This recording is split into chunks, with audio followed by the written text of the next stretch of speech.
మనుషులకు అసాధ్యమే గాని దేవునికి సమస్తమును సాధ్యమే. మత్తయి సువార్త 19వ అధ్యాయము 26వ వచనము.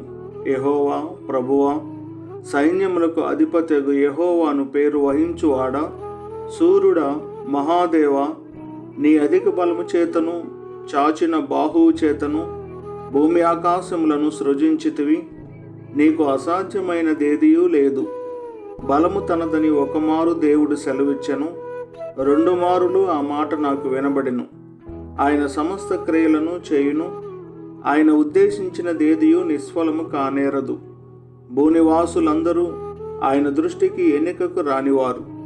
ఆయన పరలోక సేనల ఎడలను భూనివాసుల ఎడలను తన చిత్తము చొప్పున జరిగించువాడు. ఆయన చేయి పట్టుకొని నీవేమి చేయుచున్నావని ఆయనతో చెప్పుటకు ఎవడనూ సమర్థుడు లేడు. ఆయనకే యుగయుగములు మహిమ కలుగును గాక. ఆమేన్.